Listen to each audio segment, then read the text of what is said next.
¿Qué tal? Bienvenidos una vez más a este Mirador Universitario.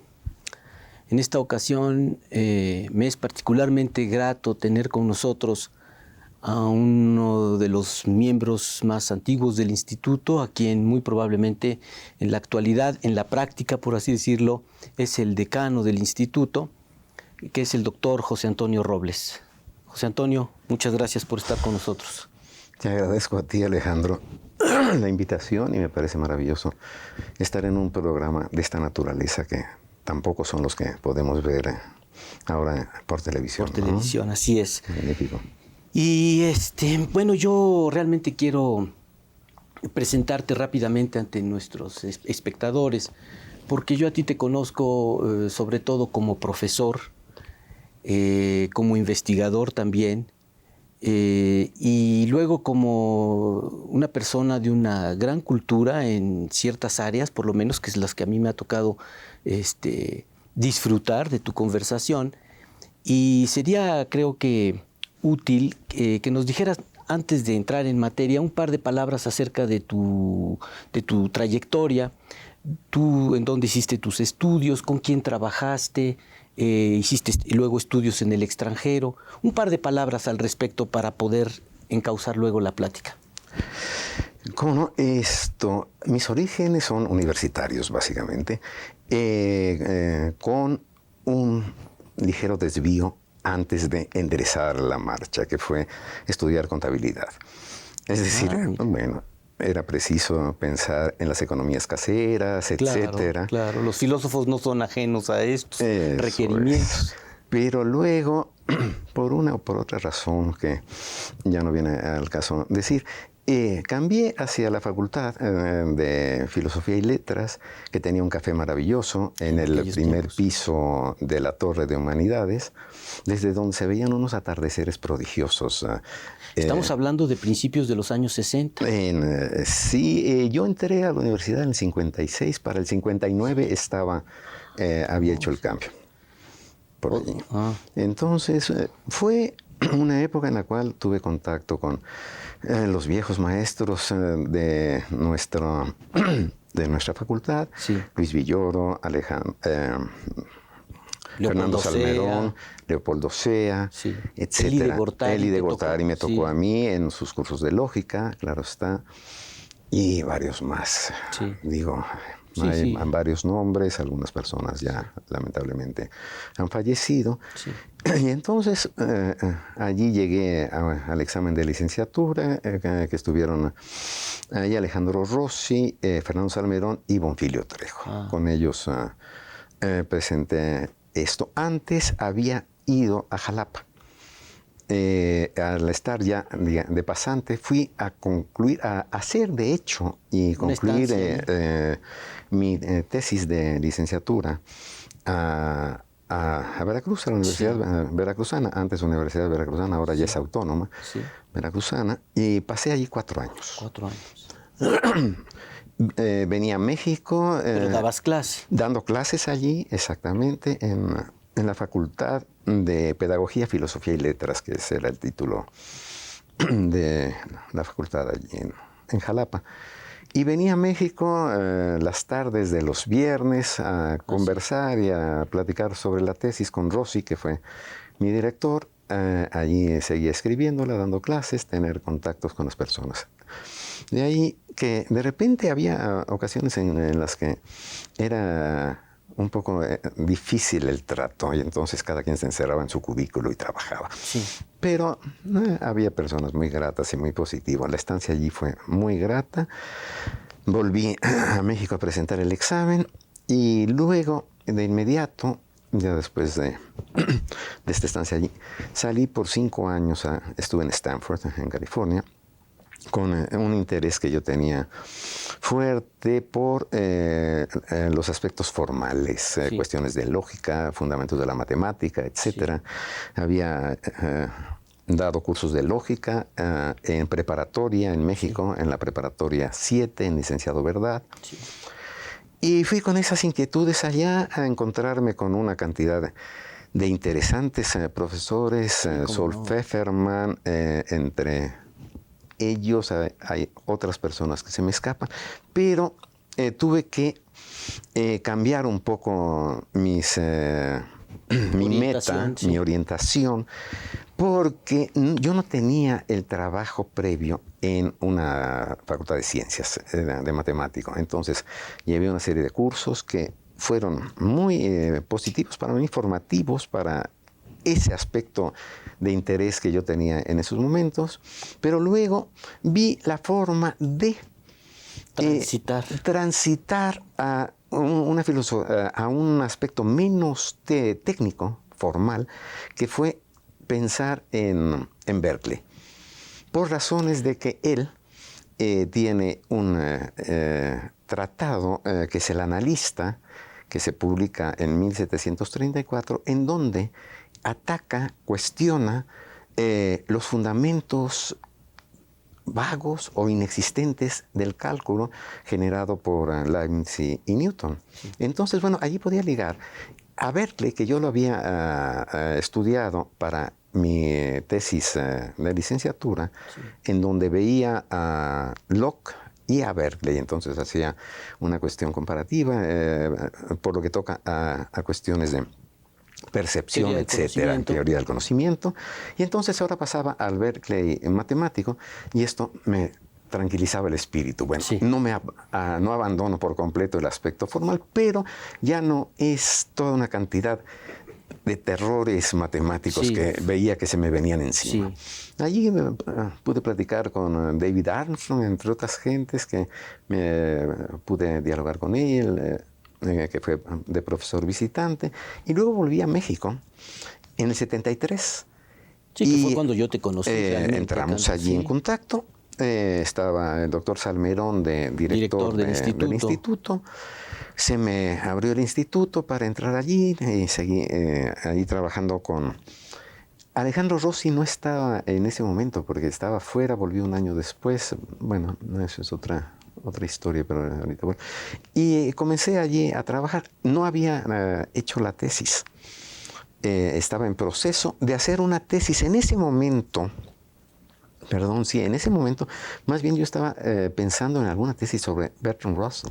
Sí. Y el libro sobre Berkeley se generó ya estando en México, en el instituto, y es una cosa interesante. Yo escribí ese libro, lo concluí, y bueno, hay algunas anécdotas acerca del que no narraré, pero me sirvió ese libro como disertación doctoral. De tal manera que yo, de hecho, no tuve los terrores de un tesista normal que está con el terror de escribir la tesis y enfrentarse. Los tiempos encima, la presión del supervisor y todo ese tipo de cosas.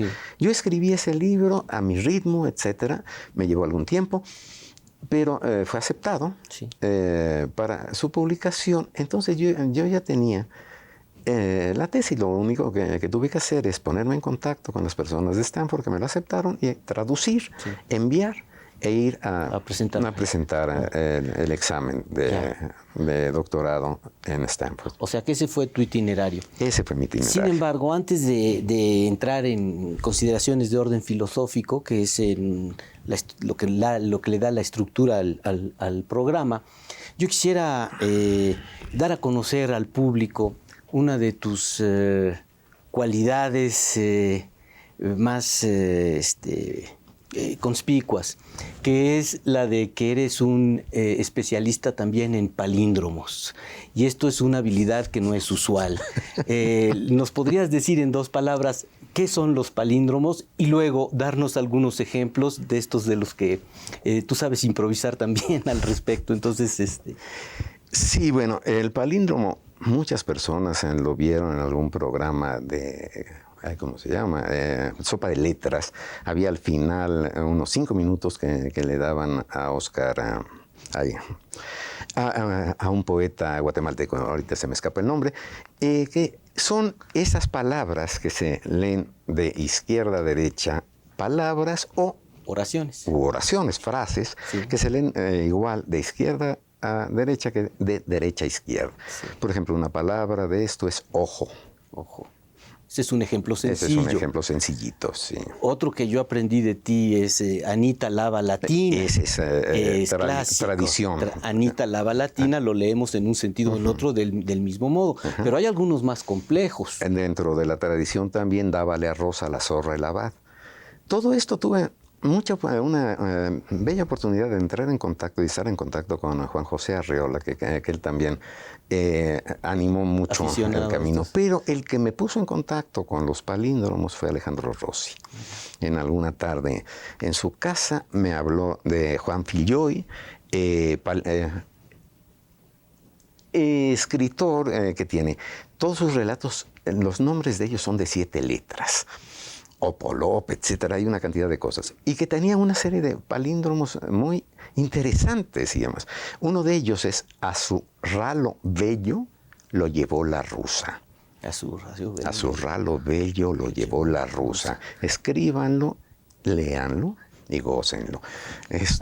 Y hay una maravilla, que es un autor venezolano, Darío Lancini o Lancini, posiblemente sí es italiano el apellido, que tiene un libro prodigioso, ¿verdad?, de palíndromos, y el libro se llama Oír a Darío, y eso también es palíndromo.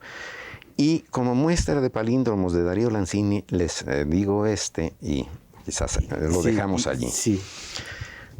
Alá, yo soy de Mahoma el Dios. Oídle a Mohammed, yo soy Alá. Y eso va y vuelve. En ambos sentidos. Maravilloso. Es una habilidad. Nada más una pregunta al respecto. ¿Es una habilidad, es una técnica lingüística, es una habilidad de otra naturaleza, digamos, equiparable a la de un músico, una capacidad para formar una memoria especial que se tiene para ver formaciones de letras? ¿Cómo te lo explicas tú, digamos? El Raimundo Morado tiene una tesis de que yo debo tener las neuronas programadas de cierta manera que van y vuelven. Esa es una. Otra que yo veo, siendo un poco platónico, es te recuestas, miras al cielo platónico y de repente lo lees en el cielo platónico, te aparece el palíndromo y entonces lo escribes. Las intuiciones. Súbitas, es decir, de repente te cuesta un trabajo enorme. Y a mí me causaba unas neurosis horribles. Cuando me habló Rossi de los palíndromos y me dijo Amor a Roma, por ejemplo, y ay, mira qué padre, Amor a Roma, etc. Y luego salía a la calle a leer todas las cosas al revés, a ver qué se podía pescar de eso. Entonces es el resultado de un entrenamiento arduo, cotidiano. Allí hay ese tipo de origen que me creaba estas neuronas. No sale, pero ¿por qué no sale? Si le cambiamos. Sí. Bueno, pues es un mérito incuestionable, algo muy divertido, entretenido e instructivo también. Alejandro Herrera los cultiva igualmente. Otro colega que estará pronto por aquí. Sí lo tenemos. Bueno, regresando a nuestros temas, que son los de filosofía en un sentido amplio, puesto que vamos a incluir para esta ocasión también a la lógica dentro de la filosofía. Hay quien la considera más bien ya una rama de las matemáticas y no de la filosofía. Pero tu incursión primera en filosofía fue por el lado del trabajo en lógica, como dijiste, los fundamentos de las matemáticas. ¿Cuál era la problemática que estaba en boga? Porque hubo un periodo de gran moda de los problemas de los fundamentos de las matemáticas, ¿no? Y entonces tú te uniste a este movimiento, digamos, de estudio de los fundamentos. ¿Cuáles eran los problemas que estaban allí siendo tratados? Bueno, el problema básico era, ¿cómo se llama? El problema que les puso Gödel a los matemáticos acerca de la imposibilidad de capturar todas las verdades matemáticas en un sistema formal. Y esto creaba esta queja de los matemáticos. Bueno, entonces, ¿qué pasa con las matemáticas? Si no se puede capturar todo, si no podemos demostrar todas las verdades matemáticas, ¿no quedará algo por allí pendiente? Sí. Podremos afirmar que esta era otra queja acerca de esto. ¿Cómo podemos demostrar que era el origen de todo esto? Que la matemática es consistente. Sí. A ver, un par de explicaciones para no enredar sí. o hacer que nuestro público se pierda en esta plática. Un sistema formal es consistente cuando no es posible deducir contradicciones, encontrar contradicciones. Resulta que podemos construir un sistema que abarque a las matemáticas. Uh-huh. Y eso quiere decir que podemos dar una explicación de alguna clase de las verdades matemáticas. Pero resulta luego que hay verdades que no podemos demostrar en ese mismo sistema. Y entonces no hay forma, ese es un sistema incompleto. Incompleto, sí. ¿Verdad? Uh-huh. Entonces viene un matemático genial, como lo fue, y decisivo, como lo fue Kurt Gödel. Y Gödel demuestra algo que es de primerísima importancia y que pasa a la historia como el teorema de Gödel, justamente. En dos palabras, porque no podemos obviamente explicar ni mucho menos en detalle algo tan complejo como eso, pero ¿cuál es la idea y sobre todo qué implicaciones tiene? Bueno, la propuesta de Gödel es algo como lo siguiente. Si las matemáticas son consistentes, y esto es lo que demuestra, entonces no será posible demostrar la consistencia dentro de un sistema formal matemático. Esto es, siempre nos quedaremos con, digamos, la duda si es problema nuestro o realmente es una situación que se da así. Objetiva. Si las matemáticas son consistentes, no hay demostración posible de su consistencia. El problema se había generado anteriormente en el siglo XIX con la aparición de las geometrías alternativas a la geometría euclidiana, que se consideraba canónica y nada la iba a quitar de ahí. Aparecen otras geometrías en las cuales había que dar ciertas definiciones adecuadas, pero tenían en estas geometrías paralelas que se tocaban. Lo cual era muy contraintuitivo, ¿verdad? Totalmente en contra de la propuesta euclidiana, que dos líneas paralelas son aquellas que siempre permanecen separadas de aquí al infinito. A la misma distancia. A la misma distancia. Y había otras en las cuales había varias paralelas. Por un punto podrían pasar varias paralelas. Sí. Un número infinito de ellos depende del sistema, de ellas, ¿no? Etcétera, ¿no? Dos tipos de geometrías que estaban en oposición, contrapuestas a la geometría euclidiana, que sin embargo se pudo demostrar la consistencia de las mismas. Cada una de las geometrías era consistente, pero entre ellas eran contradictorias, había contradicciones allí.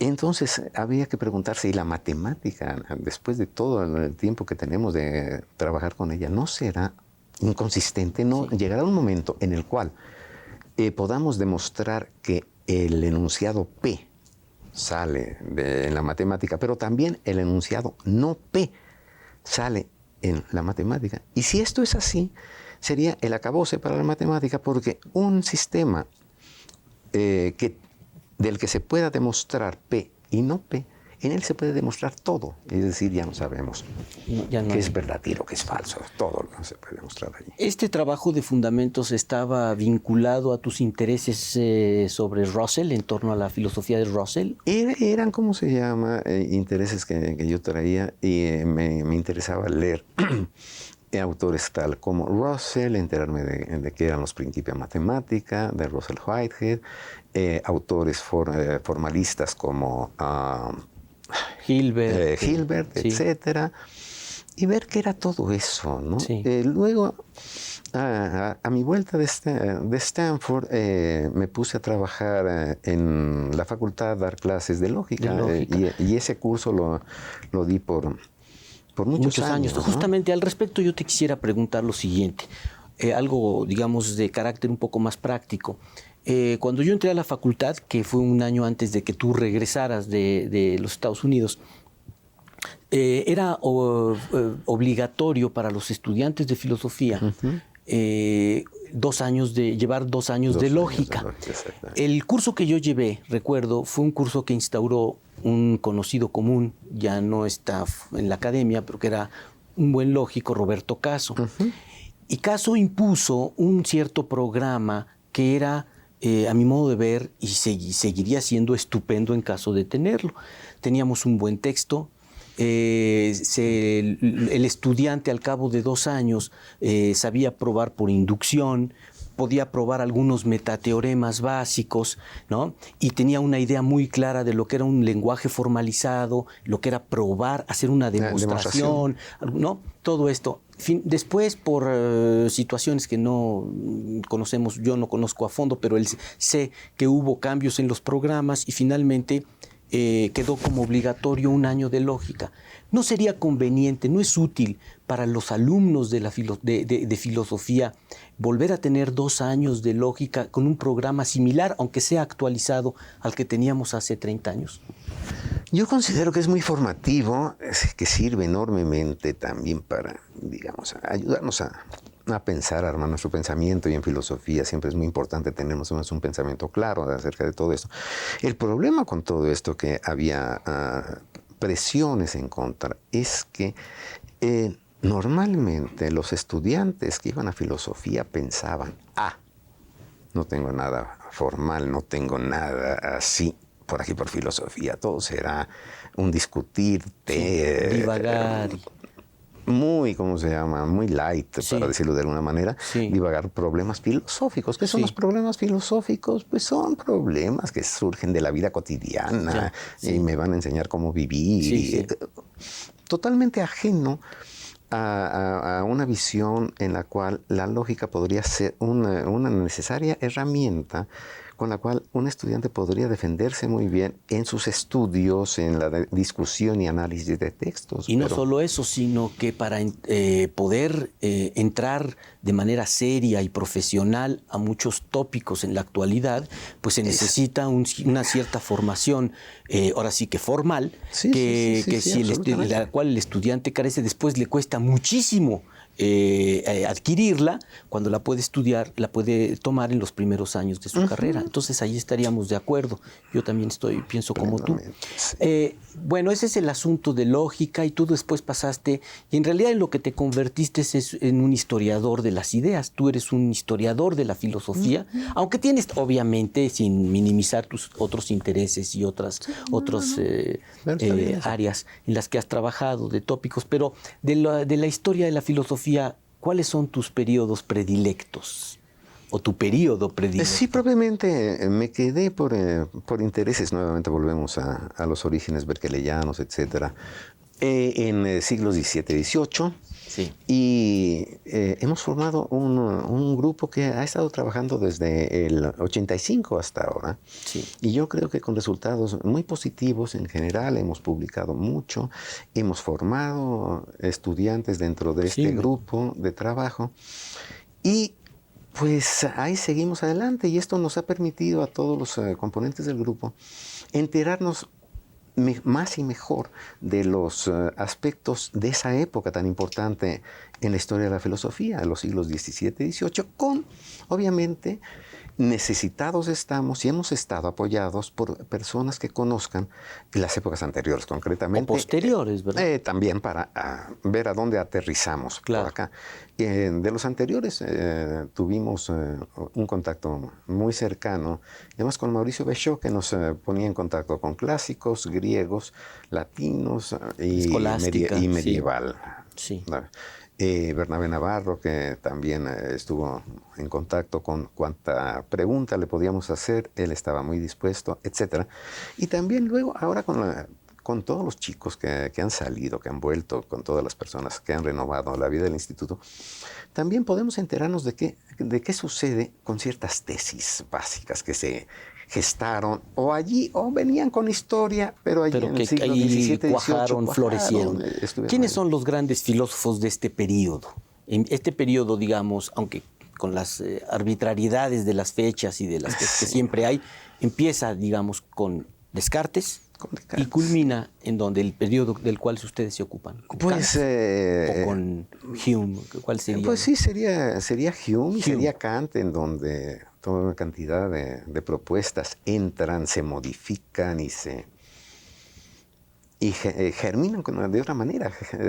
Surgen otras perplejidades y otras preguntas, ¿no? Bueno, vamos a regresar aquí sí ya específicamente sobre tus intereses, tus aportaciones en el marco de la filosofía moderna, pero vamos primero a hacer una breve pausa.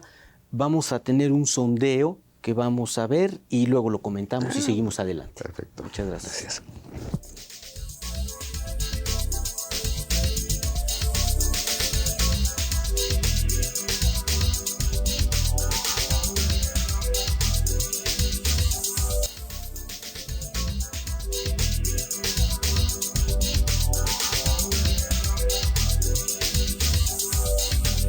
El obispo George Berkeley, filósofo irlandés que vivió a finales del siglo XVII y principios del siglo XVIII, está considerado como el fundador de la moderna escuela del idealismo.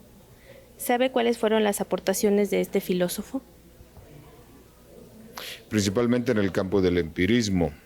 Lo que Berkeley sostenía es una afirmación que todavía se sigue utilizando en algunos casos, de que ser es ser percibido, ¿sí? Y todavía tenemos en la actualidad ciertas posiciones que permiten la construcción de los sujetos, la construcción del conocimiento a partir de los sujetos, de acuerdo con lo que estos sujetos logran percibir, ¿no? Sí. Berkeley es un autor que, por un lado, se mantiene vigente en la idea de la percepción, pero ya no creemos en que ser es ser percibido, ese es percipi, en el sentido de que todo depende de mi percepción, que yo soy la medida de las cosas, sino que sabemos que hay un mundo a percibir. Sin embargo, el conocimiento solamente ocurrirá en un momento en que ese algo es percibido. Bueno, estamos de regreso. Oíste algunas de las opiniones sobre Berkeley que se pasean por la facultad. Y en realidad tocaron algunos puntos importantes. Pero antes de considerarlos, yo quisiera que nos dijeras, tú eres así eres visto, creo yo, como el gran berkeleyano en nuestro medio. ¿Quién fue Berkeley? ¿Qué hizo? ¿Por qué es conocido? Algo respecto a su vida personal y su obra, a grandes rasgos. Berkeley nace en 1785, año en el cual también nace Bach, entre otras gentes por ahí. A los 15 años entra en Trinity College, en Irlanda. En Dublín, porque exactamente, Trinity College en Cambridge. Cambridge. Así es, y allí estaba Newton. En Trinity College en Dublín, en Irlanda. Y allí, además de estudiar, trabajar, se puso a escribir una primera obra de publicación póstuma, que fue los comentarios filosóficos, que es como se les conoce actualmente, Philosophical Commentaries, que es un par de cuadernos de notas que Berkeley estuvo allí pergeñando, escribiendo, en donde están en nuche muchas ideas que luego verán luz en sus libros. Los tres conocidos más importantes de ese periodo son la teoría de la visión, ay, Dios mío, los principios del conocimiento humano, la teoría de la visión en 1709, un año después, en 1710, los principios del conocimiento humano, y en el 13, los tres diálogos entre Hillas y Philonous.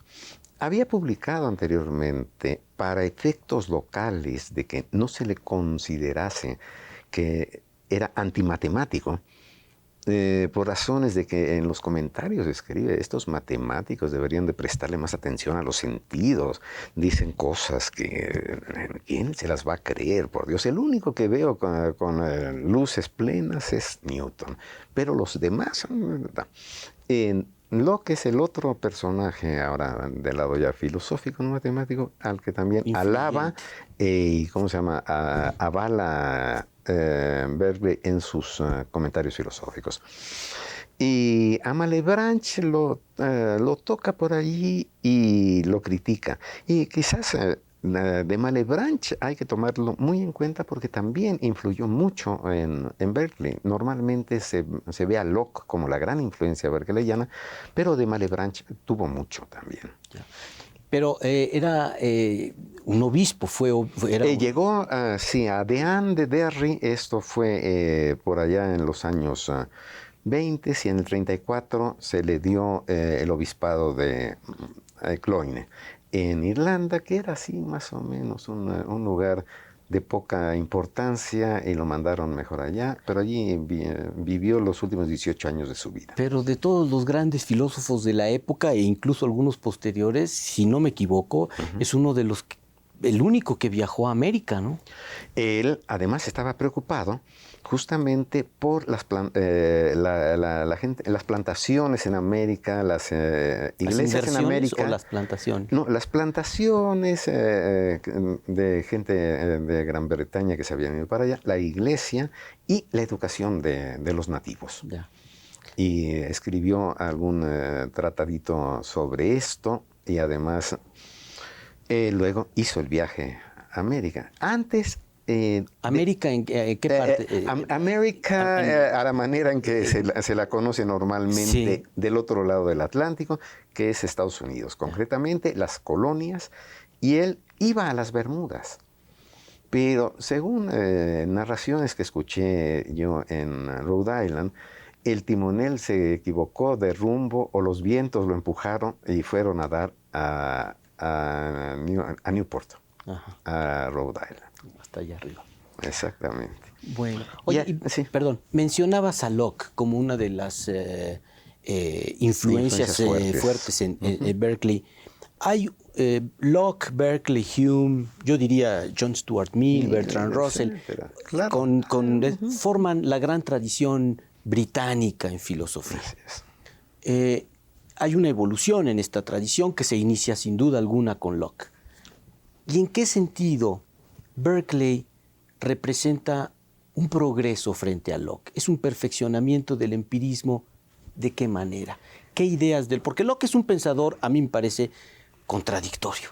Y realmente me parece de los pensadores grandes el menos consistente.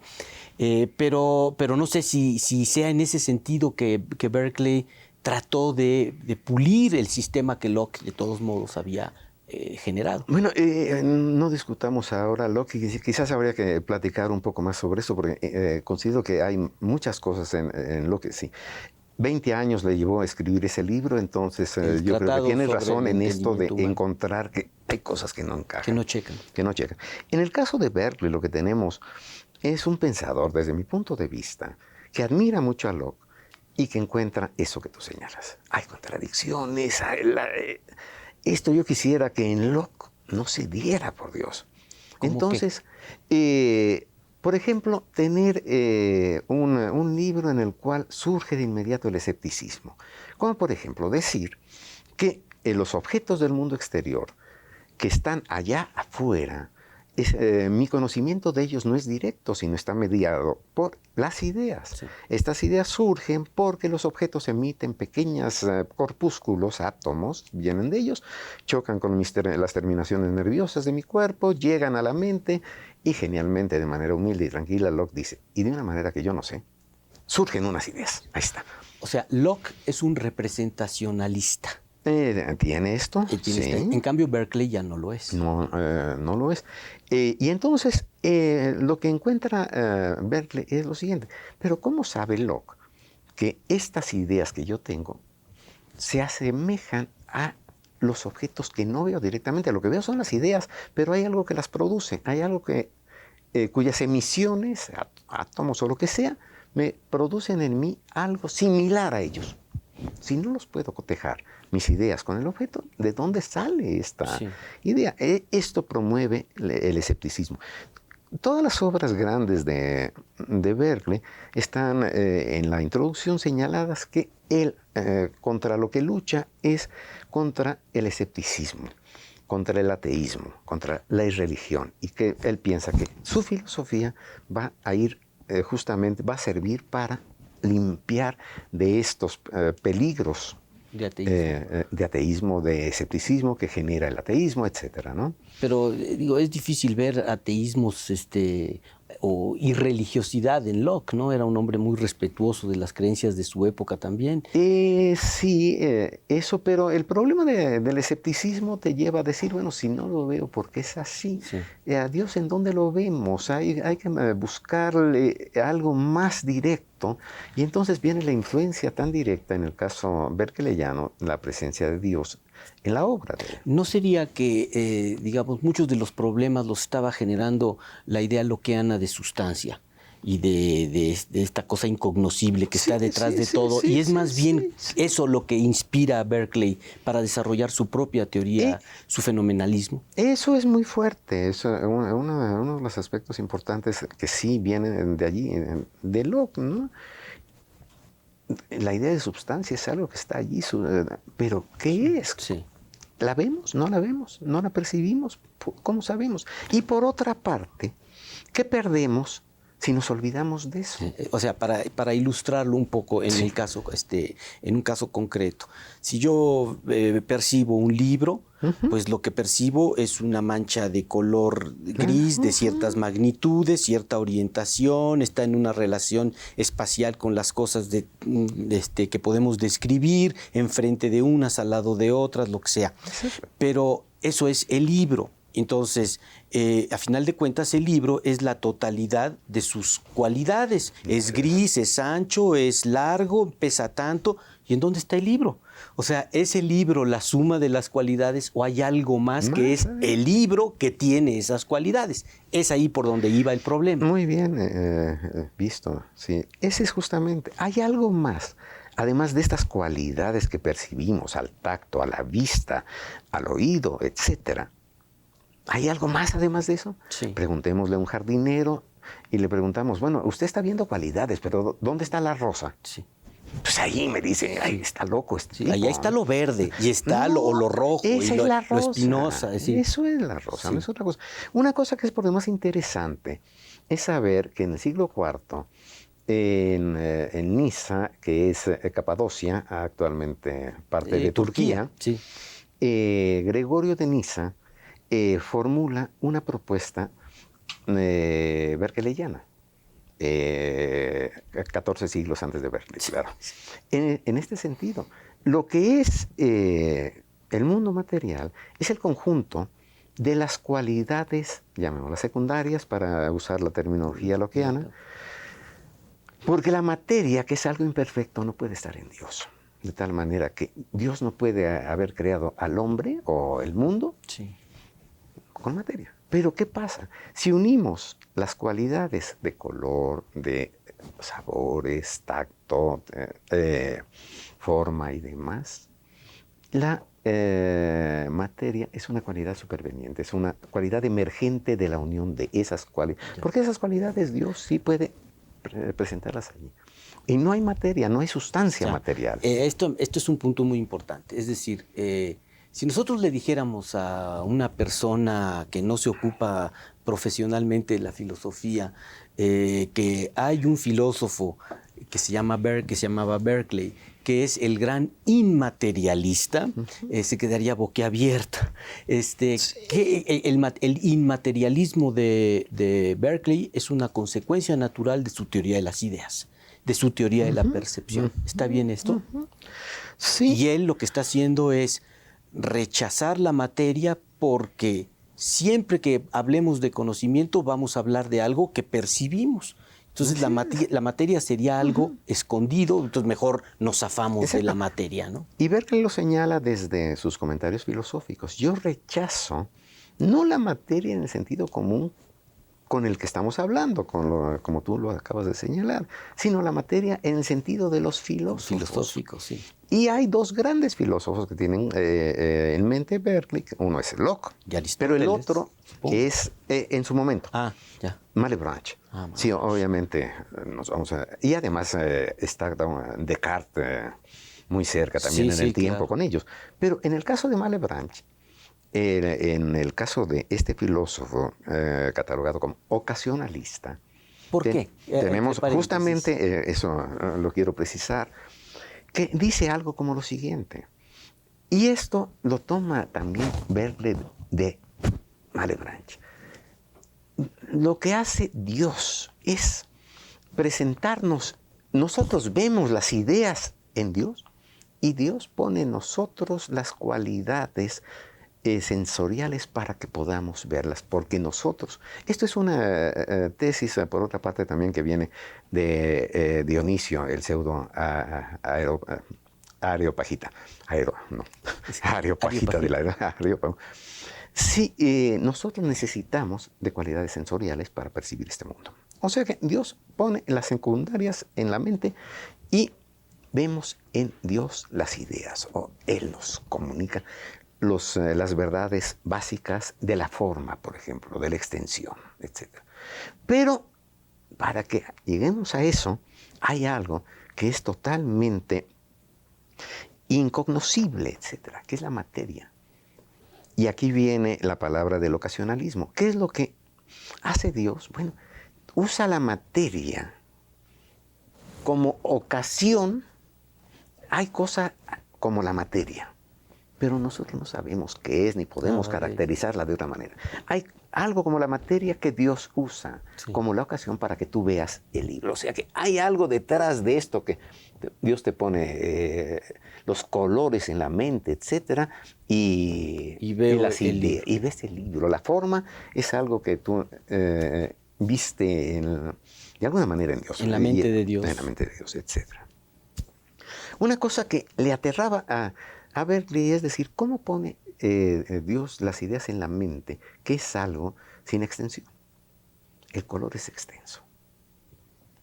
Entonces allí había toda una serie de problemas. El color que yo veo es extenso, algo inextenso. No puede ser lo que yo estoy viendo allí. Hay esto. Pero lo que yo decía es esto, que de allí toma Berkeley esta propuesta de... Dios puede poner las ideas en la mente sin que haya nada en el mundo. Y entonces pasamos ya al Berkeley que nos dice que el mundo son las ideas de Dios que yo voy conociendo a medida que voy percibiendo y enfrentándome a esto. Sí, ideas mías o ideas de Dios, de todos modos se aplica el dictum del que hablaba Raúl Alcalá. No sé por qué percipi, porque es en italiano, pero ese es percipi, ¿no? Están las dos variantes. Bueno, el caso es ser percibido. O percibir. No hay que olvidar esa segunda parte, porque hay dos tipos de elementos en la ontología berkeleyana, ideas y espíritus, que son los perceptores. Ya. Bueno, ser es ser percibido o ser perceptor, digamos. O ser perceptor. O ser perceptor. Y eso vale tanto para los seres humanos, nosotros, las sustancias vivientes, lo que sea, o para Dios. Existe lo que Dios percibe. Así es. ¿Sí? Y si Dios deja de percibir, la cosa deja de ser. Desaparece el mundo. Y en este sentido también, en Berkeley habla de lo que habla Descartes, de una creación constante. Continua. Es una creación continua. Pero entonces tú dirías que el sistema berkeleyano no se sostiene, igual que el de Descartes, en última instancia, sin el recurso a la existencia de Dios. Es un sistema que está fundado en la creencia en Dios. Sí, en un sentido, así lo veían nuestros filósofos de la época, ¿no? Necesitamos a Dios y es el elemento básico del sistema. Pero hay una cosa que es interesante, que luego quizás podríamos encontrar la forma de hablar de un mundo sin Dios y encontrarnos con cosas muy semejantes en las épocas contemporáneas a lo que Berkeley, por ejemplo, presenta en el ensayo sobre la visión, en donde separa los objetos de percepción de cada uno de los sentidos. Entonces, si yo veo algo, si yo veo algo con forma, que este rectángulo que está allí, y de color eso es un signo que me dice qué voy a poder percibir si acerco la mano a la distancia pertinente y siento algo que es algo propio del sentido del tacto. Veo de tal manera que no hay una necesaria relación entre lo que yo veo y lo que yo puedo tocar, porque hay engaños de los sentidos, claro. Porque yo voy a tocar algo y de repente no hay nada, era una ilusión que yo tenía, etc. ¿Y cómo se diferencian las ideas de los distintos sentidos? A final de cuentas, todas son ideas. Todas son ideas, pero ¿cómo se llama? Son percibidas de maneras diferentes. Y entonces aquí viene algo que tiene alguna relación con el nómeno kantiano. ¿Y qué es el objeto real?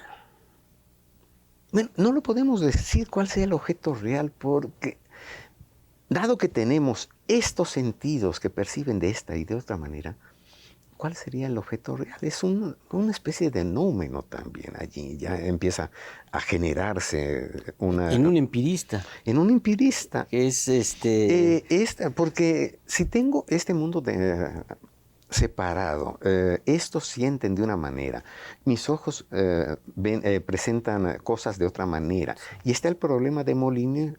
Sí. William Molyneux, que es un irlandés, amigo de Locke, le propone el siguiente problema. ¿Qué pasaría con una persona ciega de nacimiento si haciéndole... Tocar, ¿no? Quitándole la vista. Devolviéndole, vamos a decir, que apenas sí ve, pero dándole vista completa. Normal. Podría identificar lo que ha tocado con la mano, con el objeto que se le presenta. Es decir, de otra manera, podría identificar con la vista lo que es un cuadrado y lo que es un círculo, porque estos lo sabe reconocer con el tacto. Sí. Locke decía que eran una y la misma cosa la que producía la sensación al tacto y la sensación a la vista. Pero Locke mismo dice, no es posible. Que una persona que no veía aprendió a distinguir formas con el tacto. Una pelota de un cubo. Exactamente. Sí. Y pónganselos al frente. Le devolvemos la vista y la pregunta es si nada más con ver a los objetos, teniendo en la memoria las percepciones táctiles de lo cuadrado y lo redondo, podría identificar con la mera vista lo que es cuadrado y lo que es redondo. Ese era el problema de Molyneux. Así es. Y Locke llega a la conclusión de que no era posible. Y luego se presentó en el siglo XVIII el doctor Cheselden, que hizo una operación de quitarle cataratas a un joven de 18 años y le hicieron el problema. Le presentaron el problema, le hicieron la prueba con él. Y entonces sí, obviamente, no. Porque el chico joven decía algo así, veo algo como dentro de mí, no puedo ver nada fuera de mí, no es cierto. Fue tiempo de uso de vista y tacto que aprendió a ver profundidad, a correlacionar distancia, exactamente, datos a distancia de mí por la vista, no los puedo yo tener de manera inmediata, espontánea, con solo la vista. Tengo que moverme, usar el tacto, etc.